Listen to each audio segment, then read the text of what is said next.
ഞാൻ സത്യത്തിൽ ഈ സമ്മേളനത്തിൽ പങ്കെടുക്കാൻ വേണ്ടി മാത്രം എറണാകുളത്ത് നിന്ന് വന്നതാണ്. ഇന്ന് ഞാൻ ഇവിടെ ഈ വേദിയിൽ നിൽക്കുമ്പോൾ എൻ്റെ തീരുമാനം ശരിയായിരുന്നു എന്നുള്ള അഭിമാനത്തോടു കൂടിയാണ് ഞാൻ നിൽക്കുന്നത്. രണ്ട് പിതാക്കന്മാരുടെ പ്രസംഗങ്ങൾ കേട്ടപ്പോൾ, അധ്യക്ഷ പ്രസംഗം കേട്ടപ്പോൾ, അവകാശങ്ങൾക്ക് വേണ്ടിയിട്ടുള്ള പോരാട്ടം തുടരുമെന്നുള്ള അചഞ്ചലമായ പ്രഖ്യാപനത്തോടൊപ്പം ഇത്തരം വിഷയങ്ങൾ മുതലെടുത്ത് കേരളത്തെ തകർക്കാൻ ആരെയും സമ്മതിക്കില്ല എന്ന ഹൃദയത്തിൽ തൊട്ടൊരു സന്ദേശവും കൂടി അതോടൊപ്പം ഉണ്ടായി.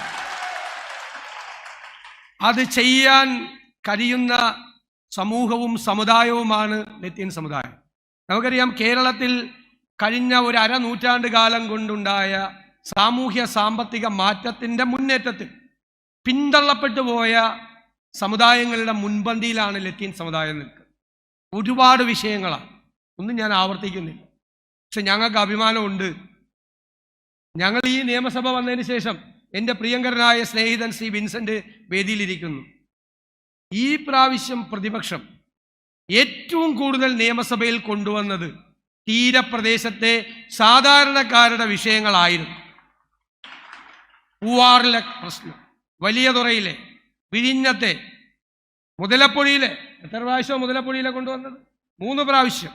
ചെല്ലാനത്തെ, എടവനക്കാട്, തീരപ്രദേശത്തെ വിഷയം, മണ്ണെണ്ണയുടെ പ്രശ്നം, പുനരധിവാസത്തിൻ്റെ പ്രശ്നം, വിഴിഞ്ഞം സംഭവവുമായി ബന്ധപ്പെട്ട കേസുകളുടെ വിഷയം ഞങ്ങൾ നിരന്തരമായി നിയമസഭയിൽ ഞങ്ങൾ പരിഹസിക്കപ്പെട്ടിട്ടുണ്ട് പലപ്പോഴും. നിങ്ങൾക്ക് തീരപ്രദേശം മാത്രമേ ഉള്ളൂ എന്ന് ചോദിച്ചു. പക്ഷേ ഏറ്റവും വലിയ സങ്കടങ്ങൾ തീരപ്രദേശത്താണ് എന്ന് തിരിച്ചറിയുന്നത് കൊണ്ടാണ് ഞങ്ങൾ ഏറ്റവും കൂടുതൽ പ്രാവശ്യം ആ വിഷയങ്ങൾ കൊണ്ടുവന്നിട്ടുള്ളത്. ഇനിയും അതിനു വേണ്ടിയിട്ടുള്ള നിർത്താതെയുള്ള പോരാട്ടം തുടരും. ബെഞ്ചമിൻ കമ്മീഷൻ റിപ്പോർട്ട് പ്രസിദ്ധീകരിക്കണം എന്ന് ഞങ്ങൾ നിയമസഭയിൽ ആവശ്യപ്പെട്ടിട്ടുണ്ട്.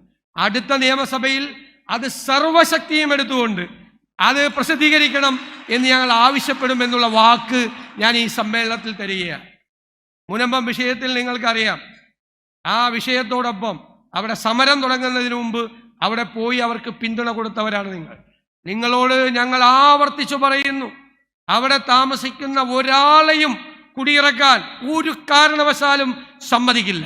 അതുമാത്രമല്ല, അവർക്കൊരു പെർമനന്റ് ടൈറ്റിൽ, എല്ലാ വ്യവഹാരങ്ങൾക്കും അവസാനമുണ്ടാക്കി കൊടുത്തുകൊണ്ടുള്ള അവരുടെ പൂർണ്ണമായ റവന്യൂ അവകാശം ആ ഭൂമിയിൽ അവർക്ക് വാങ്ങിച്ചു കൊടുക്കുന്നത് വരെ അവരോടൊപ്പം ഉണ്ടാകും. ഇതൊരു മതപരമായ വിഷയമാക്കി മാറ്റാൻ നോക്കിയപ്പോൾ അഭിവന്ദ്യനായ നെറ്റോ പിതാവിൻ്റെ അതിമനോഹരമായൊരു പ്രസ്താവന ഉണ്ടായിരുന്നു. ഇന്നത്തെ ഉദ്ഘാടന പ്രസംഗത്തിൽ പ്രിയങ്കരനായ ചക്കാലക്കൽ പിതാവും അതിനാണ് ഊന്നൽ കൊടുത്തത്. കേരളത്തെ മതപരമായി ഭിന്നിപ്പിക്കാനുള്ള ഒരു വിഷയമാക്കി മുനമ്പത്തെ മാറ്റില്ല. അത് അവരുടെ പാവപ്പെട്ടവരുടെ വിഷയമാണ്. അതിൻ്റെ കൂടെ നിന്നുകൊണ്ട് അതിനുവേണ്ടി പോരാടുക തന്നെ ചെയ്യും എന്ന കാര്യത്തിൽ സംശയമില്ല. അപ്പോൾ വലിയതുറയിലായാലും വിഴിഞ്ഞത്താണെങ്കിലും മുതലപ്പൊഴിയിലാണെങ്കിലും എല്ലാ തീരപ്രദേശത്ത് തീരശോഷണം നടന്നുകൊണ്ടിരിക്കുക.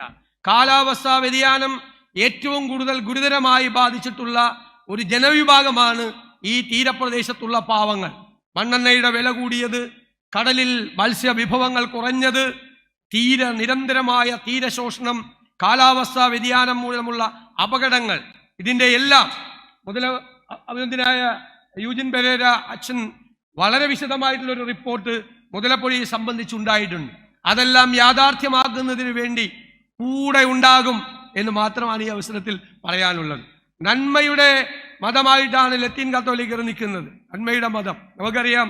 വിശുദ്ധ ബൈബിളിൽ യാക്കോബ് എഴുതിയ ലേഖനത്തിൽ 4-ാം അധ്യായത്തിലെ 17-ാം വാക്യം പറയുന്നത് അതാണ്: നന്മ ചെയ്യാൻ കഴിഞ്ഞിട്ടും ചെയ്യാത്തവന് അത് പാപമാണ്. നന്മയുടെ അന്തസത്ത ഉയർത്തിപ്പിടിക്കുന്നതാണ് ഏറ്റവും വലിയ ക്രൈസ്തവ ദർശനം. ഈ പോരാട്ടം തുടരുക തന്നെ ചെയ്യണം. അതായത് ഈ പോരാട്ടം തുടർന്നുകൊണ്ടിരിക്കുക. നീതിക്ക് വേണ്ടി വിശക്കുന്നവർ ഭാഗ്യവാന്മാർ, എന്തെന്നാൽ അവർക്ക് തൃപ്തി വരും എന്നാണ് ക്രിസ്തുവിൻ്റെ വചനം. അത് യാഥാർത്ഥ്യമാകും. നീതിക്ക് വേണ്ടിയിട്ടുള്ള ഈ സമൂഹത്തിൻ്റെ പോരാട്ടം, അതിനു വേണ്ടിയുള്ള അവരുടെ വിശപ്പ്, അതിനു വേണ്ടിയിട്ടുള്ള അവരുടെ ദാഹം, അത് യാഥാർത്ഥ്യമാവുക തന്നെ ചെയ്യും. അത് തൃപ്തി വരുന്ന ഒരു അന്തരീക്ഷത്തിലേക്ക് നമുക്ക് കൊണ്ടുപോകാനും കഴിയും. ഞാൻ ദീർഘിപ്പിക്കുന്നില്ല. ഇത് ഡിസംബർ മാസമാണ്. ഈ ഡിസംബർ മാസത്തിൽ ഇവിടെ നിന്ന് സംസാരിക്കുമ്പോൾ ഒരമ്മയും കുഞ്ഞുമാണ്. എന്നെ ചക്കാലക്കൽ പിതാവാണ് എന്നെ പ്രകോപിപ്പിച്ചത്. ഞാൻ പറയുമെന്ന് പറഞ്ഞു. എനിക്ക് പെട്ടെന്ന് എന്താണ് പറയേണ്ടതെന്ന് വിചാരിച്ചപ്പോൾ എൻ്റെ മനസ്സിൽ ഒരു അമ്മയും കുഞ്ഞുമാണ് വന്നത്. പൂർണ്ണ ഗർഭിണിയായ ഒരു സ്ത്രീ, ജീവിതത്തിൽ മുഴുവൻ തണൽ കൊടുക്കുന്ന ഒരു പുരുഷൻ, ദുർഘടങ്ങളുടെ പാതകൾ താണ്ടിക്കയറിയത് നമുക്ക് എങ്ങനെ മറക്കാൻ കഴിയും? അവസാനം അവരൊരു കാലിത്തൊഴുത്തിൽ പ്രവേശിക്കുമ്പോൾ അങ്ങ് അന്തരീക്ഷത്തിൽ ഒരു അപൂർവമായ പ്രഭയോടുകൂടി ഒരു നക്ഷത്രം ഉദിക്കുകയാണ്. മരങ്ങളിലും വള്ളികളിലുമുള്ള മഞ്ഞുകണങ്ങൾ പുഷ്പങ്ങളായി പരിണമിക്കുകയാണ്. പ്രപഞ്ചം മുഴുവൻ നിശ്ചലമായി നിൽക്കുകയാണ്.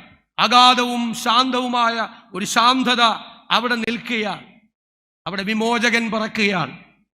എക്കാലത്തെയും വലിയ വിമോചകനാണ് അവിടെ പിറന്നു വീണത് ആ കാലിത്തൊഴുത്തിൽ. എക്കാലത്തെയും വലിയ വിമോചകൻ. നമുക്കറിയാം, ആ തിരുപ്പിറവി എന്ന് പറയുന്നത് പ്രത്യാശയുടേതാണ്. പ്രത്യാശയുടെ അല്ലേ, നമ്മുടെ ഹോപ്പാണ്, നമ്മുടെ പ്രതീക്ഷയാണ്. ആ തിരുപ്പിറവി എല്ലാ സങ്കടങ്ങളെയും മാറ്റി, എല്ലാ ദുർഘടങ്ങളെയും മാറ്റി നിൽക്കുന്ന കരുത്താണ് യേശു. ഈ ദുർഘടമായ വഴികൾ കയറി നമുക്ക് ലക്ഷ്യത്തിലെത്താൻ വേണ്ടിയിട്ടുള്ള നമ്മുടെ കരുത്ത്. ക്രിസ്തു തണലാണ്. നമ്മളെ തളരുമ്പോൾ ഒന്നിരിക്കാൻ നമ്മുടെ മീതെയുള്ള തണലാണ്. ക്രിസ്തു ജീവനും വെളിച്ചവും ജീവന്റെ അപ്പവുമാണ്. ആ പ്രതീക്ഷയാണ്. നമ്മുടെ കൂടെയുണ്ട്, ഒരു യോദ്ധാവിനെ പോലെ അവൻ നമ്മുടെ കൂടെയുണ്ട് എന്നുള്ള ഉറച്ച വിശ്വാസമാണ്. ഈ തിരുപ്പിറവി ആഘോഷിക്കുന്ന ഈ ഡിസംബർ മാസത്തിൽ തീർച്ചയായും ആ നസ്രേത്തിയിലെ മേരിയും കുഞ്ഞും നമ്മുടെ മനസ്സിലുണ്ടാകണം. അതായിരിക്കണം നമ്മുടെ പ്രതീക്ഷ.